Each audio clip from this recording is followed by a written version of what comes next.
ಮಹಿಳೆಯರು ಸ್ವಾವಲಂಬಿಗಳಾಗಿ ಬದುಕಬೇಕು ಎನ್ನುವ ಉದಾತ್ತ ಧ್ಯೇಯದೊಂದಿಗೆ ಹೊಸಪೇಟೆಯ ಜಿಲ್ಲಾ ಒಳಾಂಗಣ ಕ್ರೀಡಾಂಗಣದಲ್ಲಿ ಇಂದು ಸಖಿ ಟ್ರಸ್ಟ್ ವತಿಯಿಂದ ತರಬೇತಿ ಪಡೆದ ಮಹಿಳಾ ಫಲಾನುಭವಿಗಳಿಗೆ ಹಕ್ಕುಪತ್ರ ಹಾಗೂ ಸಲಕರಣೆ ವಿತರಿಸುವ ಗ್ರಾಜ್ಯುಯೇಷನ್ ಡೇ ಅತ್ಯಂತ ಯಶಸ್ವಿಯಾಗಿ ಜರುಗಿತು. ಕಾರ್ಯಕ್ರಮದ ಉದ್ಘಾಟನೆಯು ಎಲ್ಲರ ಗಮನ ಸೆಳೆಯಿತು. ಜೀವನದ ಸಮಸ್ಯೆಗಳನ್ನು ಕತ್ತರಿಸಿ ಸಕಾರಾತ್ಮಕ ಭಾವನೆಗಳನ್ನು ಹೊಲೆಯುವ ಮೂಲಕ ಸ್ವಾವಲಂಬನೆಯೇ ಜೀವನದ ಅಡಿಪಾಯ ಎಂಬ ಧ್ಯೇಯದೊಂದಿಗೆ ವಿನೂತನವಾಗಿ ಚಾಲನೆ ನೀಡಲಾಯಿತು.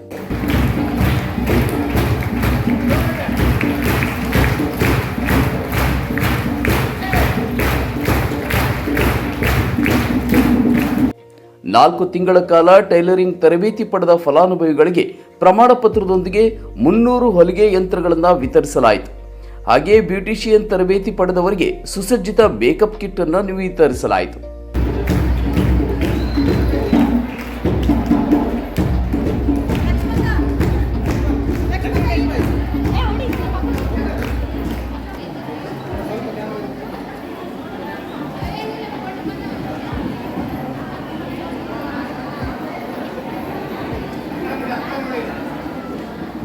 ಈ ಕಾರ್ಯಕ್ರಮದಲ್ಲಿ ಸಖಿ ಟ್ರಸ್ಟ್ನ ನಿರ್ದೇಶಕಿ doctor M Bhagyalakshmi, Jennifer network ಸಂಸ್ಥೆಯ ಮುತ್ತು ಕುಮಾರ್, HPE ಸಂಸ್ಥೆಯ ನವೀನ್ ಹಾಗೂ ಮಹಿಳಾ ಕೋಆರ್ಡಿನೇಟರ್ ಲಕ್ಷ್ಮಿ ಉಪಸ್ಥಿತರಿದ್ದು ತರಬೇತಿ ಪಡೆದ ಮಹಿಳೆಯರಿಗೆ ಶುಭ ಹಾರೈಸಿದರು.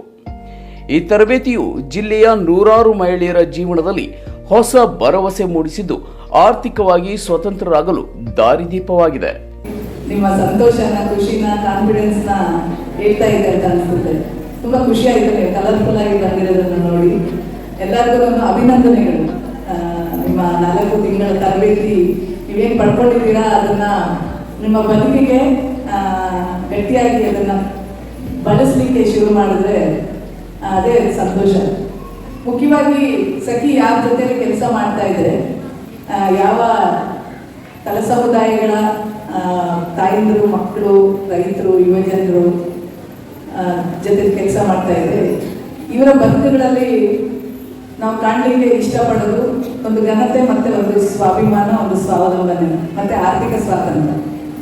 ಇದನ್ನ ತರಲಿಕ್ಕಂತ ನಾವು ಈ ಒಂದು ತರಬೇತಿಗಳನ್ನ ಮುಖ್ಯವಾಗಿ ಗಟ್ಟಿಯಾಗಿ ಸುಮಾರು ವರ್ಷಗಳಿಂದ ನಮ್ಮನ್ನು ಬೇರೆ ಬೇರೆ ಹಂತಗಳಲ್ಲಿ ನಾವು ಮಾಡ್ಕೊಂಡು ಬರ್ತಾ ಇದ್ದೀವಿ. ಈಗ ಕಳೆದ 2-3 ವರ್ಷಗಳಿಂದ ಜೆನಿಫರ್ ನೆಟ್ವರ್ಕ್ಸ್ನ ಕಡೆಯಿಂದ ನಮಗೆ ಈ ಒಂದು ಕೆಲಸಕ್ಕಾಗಿ ನಾವು ನಮ್ಮ ಸಖಿ ಟ್ರಸ್ಟ್ನ ಆಶಯಗಳಿಗೆ ಬೆಂಬಲವಾಗಿ ಜೆನಿಫರ್ ನೆಟ್ವರ್ಕ್ಸು ಮುಖ್ಯವಾಗಿ ಹೆಣ್ಮಕ್ಳಿಗೆ ಟೈಲರಿಂಗ್ ತರಬೇತಿಯನ್ನು ಕೊಡೋದ್ರ ಜೊತೆಗೆ ಮಷಿನ್ಸನ್ನು ಸಹ ಸಪೋರ್ಟ್ ಮಾಡಿ ತಮ್ಮ ಕಾಲ ಮೇಲೆ ತಾವು ನಿಂತ್ಕೊಳ್ಳಿಕ್ಕೆ ಬೇಕಾಗಿರ್ತಕ್ಕಂಥ ಒಂದು ಸ್ವಾವಲಂಬಿ ಬದುಕಿಗೆ ಒಂದು ಅಡಿಪಾಯನ ಹಾಕಲಿಕ್ಕೆ ಸಹಾಯ ಮಾಡಿದೆ.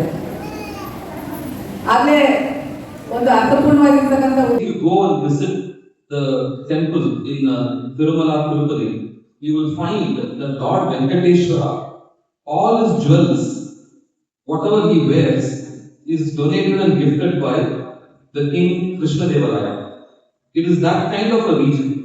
Right? This is the region that protected the culture, protected the people, and was responsible for advancements of humanity in those times. And then when you see the ruins and the plunder that happened here, it's very difficult to visit this place.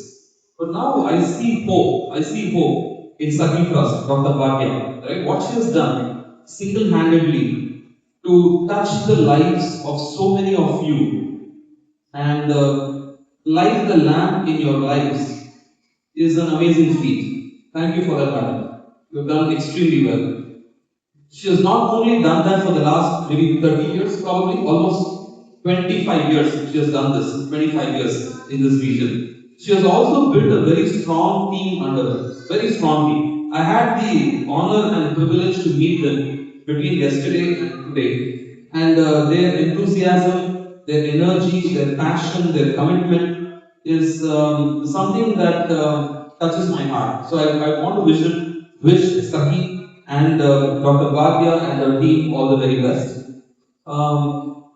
I know that you requested us to work on a garment factory. We've been talking about it. We've been thinking about it, right? It's not an easy task. It's not as easy as training you and giving you the machines and getting the livelihood to you. It's a much bigger project, much bigger project. God willing, we'll do it. Right? We need the blessings of God Almighty. If we have the blessings, and